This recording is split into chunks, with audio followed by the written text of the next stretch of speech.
到金錢世界，網上日誌即係俗稱嘅 blog， 係近年最流行嘅網上活動之一。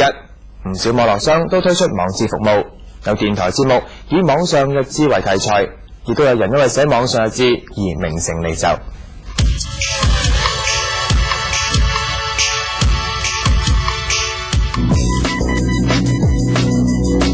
blog 咧其實係一個簡稱嚟嘅，就係簡稱是 web blog，WEB web LOG， 即係啲網上嘅記錄。現時咧就大概係每秒鐘就一個新嘅網上日記咯，製作出嚟。咁其實我哋見到越嚟越多用戶咧，除咗圖片之外啦，文字以外咧，其實都希望用第啲方法表達。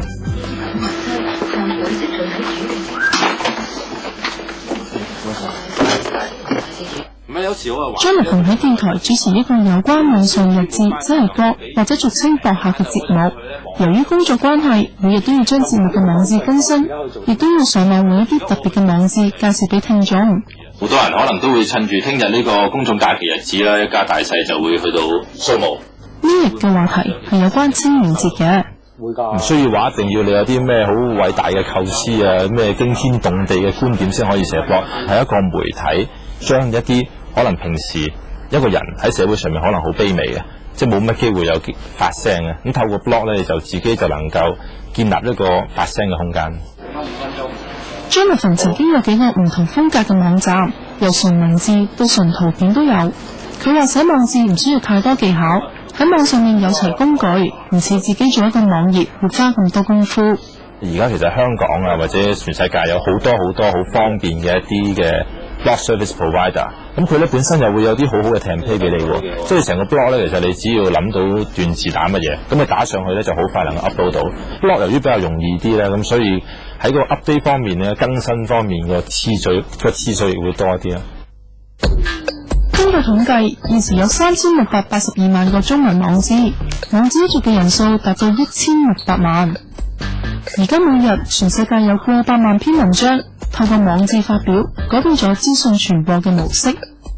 咁舊年呢，就經過呢啲網上日記咧，有個人咧就發表咗一張文章，好短嘅一版嘅，係喺舊年2月就話係發現咗一個新嘅 architecture， 佢就俾個名叫 Ajax。喺幾日內已經全世界做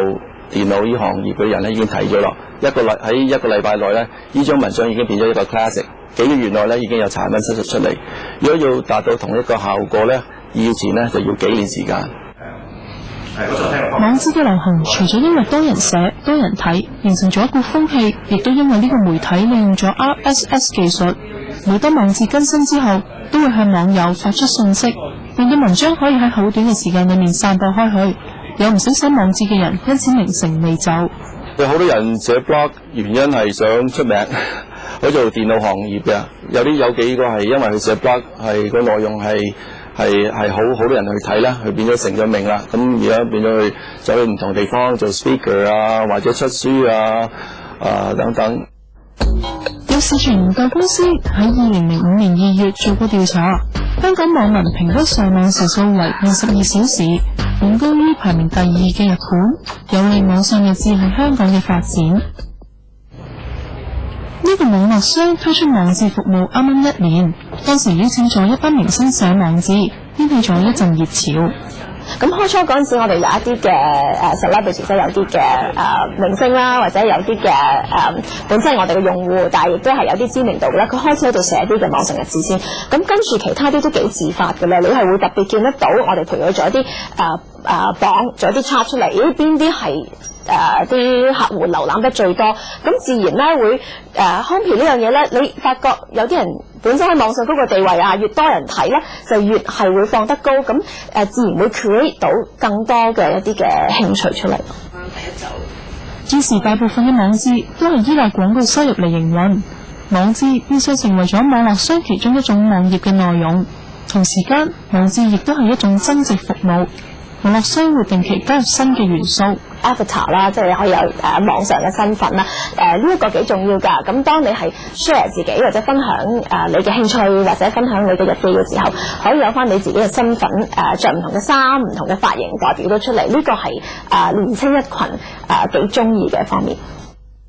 咁呢個畫板咧，其實就容許用戶咧喺上面咧，透過即係用 mouse 啊，好簡單咁樣咧，就可以基本上畫任何嘢都得㗎。呢個網絡商嘅大本營喺美國，佢哋話網誌喺外國已經流行咗好幾年，內容好多樣化，包括財經分析、政治評論、實用科學等等。但香港嘅網誌多數係一啲生活嘅分享。其實喺外國咧 blog 呢一類型嘅產品咧，已經唔再淨係年青人所用嘅一啲產品嚟㗎啦。其實有好多好專業嘅一啲嘅 blog 啦，例如一啲時事評論啦，或者一啲財經嘅分析咧，都會咧喺即係美國或者外國一啲比較成熟啲嘅國家咧，係見到呢啲類型嘅 blog 出現嘅。咁我哋都期望咧香港咧呢一類型嘅 blog 咧可以快啲出現，咁希望可以話即係孕育到呢一啲嘅比較專業、比較認真嘅一啲內容咧，透過 blog 呢個渠道發表出嚟咯。佢會係一個窩輪，但係 homepage 嗰度咧 index 嗰度咧，快咧個 index 可能有 section 叫窩輪最新消息。喺內地登記網誌約有3000幾個，起步比香港早。呢間網絡商而家考慮緊將集團旗下中港台3個網誌平台合併，希望加強三地嘅文化交流，創造一種新嘅博客文化。其實咧就台灣同埋內地啦，咁其實都推出咗個 blog 啦。咁其實發現咧，佢哋寫文章嘅能力咧係比香港強好多㗎。咁其實唔係話香港唔識寫，只係話香港咧係可能話係中意係圖片啦，再加啲文字啦，或者可能係當日記形式啦，就唔會話好似台灣同埋內地咁樣咧，係真係會寫一篇好大篇嘅文章咯。